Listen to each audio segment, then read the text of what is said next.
I recently made a video about the seasons that we go through. Every winter we get this snow, we get this really cold weather, and it's constant. And it has an effect on our well-being, our overall mood, how we feel. It absolutely does. So I think that being aware of the measures we need to take when we do get hit with this cold, and then the same can be said about what do we have to do when the heat comes in the summer. It's the same mindset of being prepared, just in different ways. You know what I mean? So make sure that you're prepared for these cold stretches that we go through, because it's relentless. In some parts of this realm, it gets to be below 0 degrees. It gets to be, with wind chill, -30, -20, and it is absolutely brutal. I was outside for just a few minutes. I had some gloves on that weren't that thick, and my fingers were just like frozen. Yeah, like for a little bit, they just couldn't move at all. There was just there's no movement, and that's kind of part of the struggle of living in an environment where it gets to be that type of weather, that freezing cold. Um, but I want to elaborate a little bit on this. I always like to think deeper about these things. I seek depth. I seek depth. So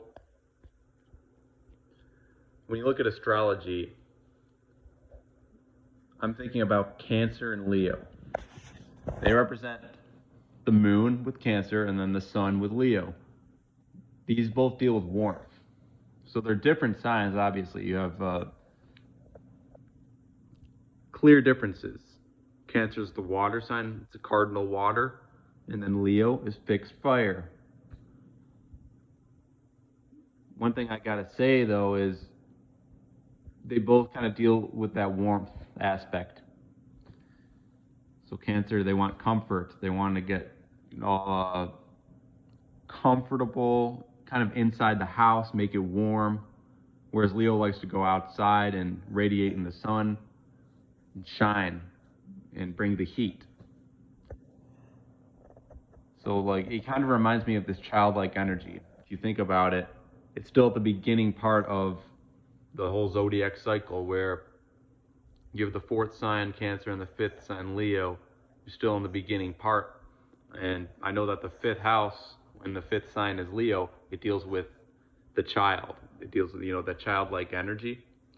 So keep in mind that when you do experience this, it's great to have fun, but the downside of it is you become too comfortable, especially with Cancer. Like think about the word cancer. When you get sick and you literally get cancer, this disease, if it grows, it becomes a problem. People die from it and they become extremely ill. And when you don't know how to deal with it, it'll just grow.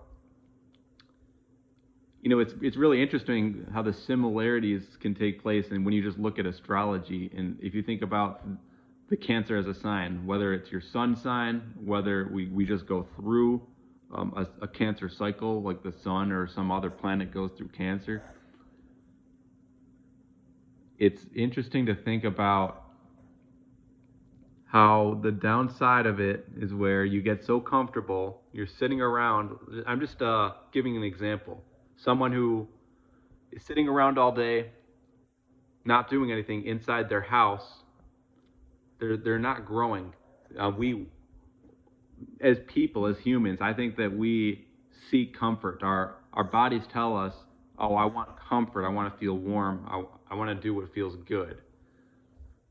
And nothing wrong with it, but when it gets to be out of control, it's a problem. Everything, you need balance.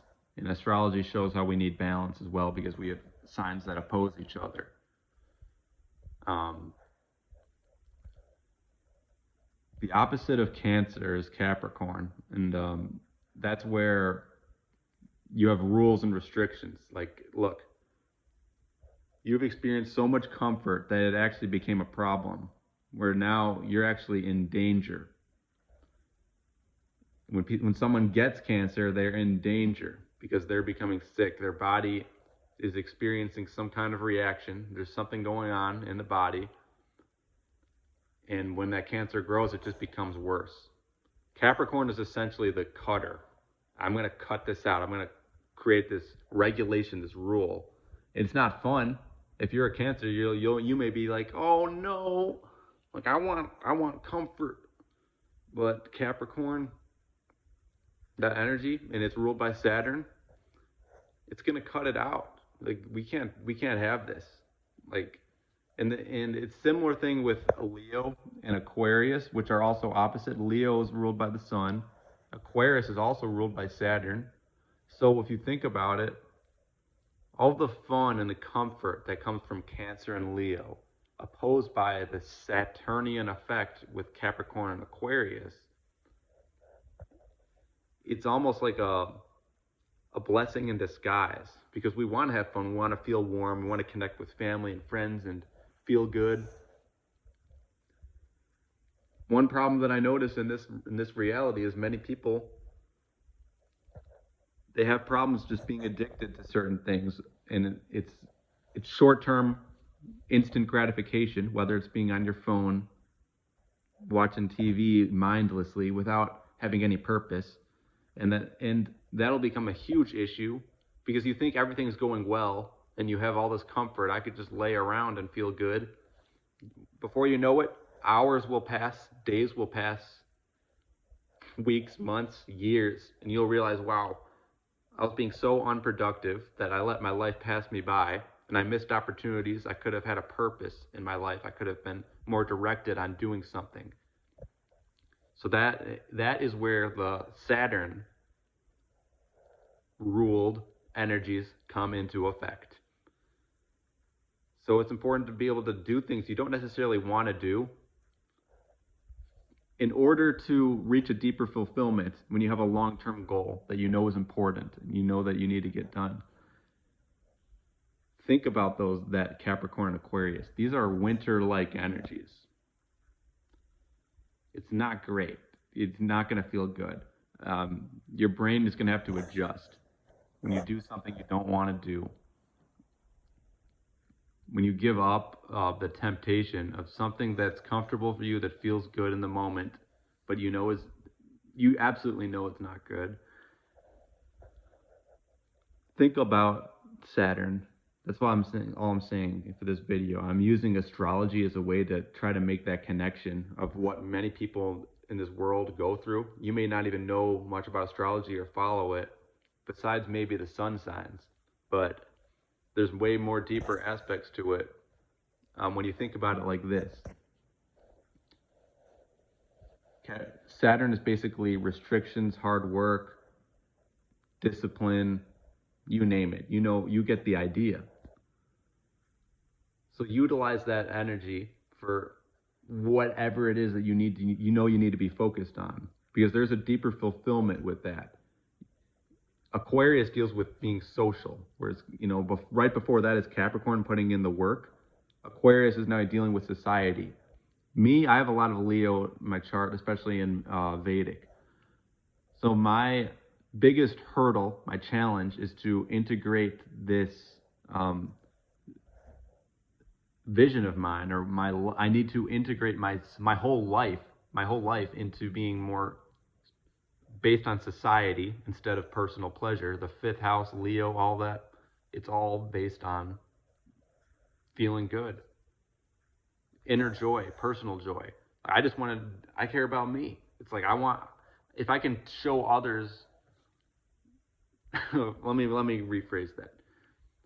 Leos tend to be like, I want to feel good. I think everyone in their own personal way should just feel good and just stick to themselves. But Aquarius is more integrated, like connected to everything. Leo is more about I don't know if it's like ego driven, because I know like the first house and the third house are also ego driven, but the Leo is more personal happiness, I would say, being the child. It's not really focused on integrating in a society. So it's a whole different frame of mind when you think about it like this.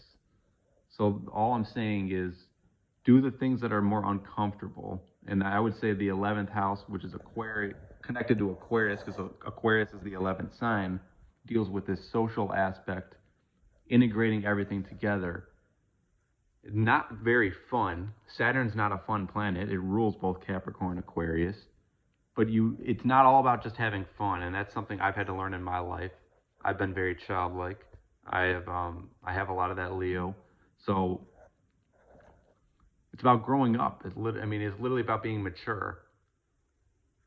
Um, these are the opposing aspects of astrology, and I'm just using it as an example because it relates to what people go through. There's the whole fun, and then set rules and regulations. We're currently in a Capricorn in Vedic astrology, Shravana Nakshatra. This is more about preserving and being disciplined, maintaining our integrity, all of that. So I will share more about each nakshatra and how it connects to all this. This is I mean, it's so evident. It's so evident. People don't talk about Vedic astrology much, generally speaking, but it's undeniable because if you never even heard about Western astrology and basic sun signs, if you work hard, that's a Saturnian aspect.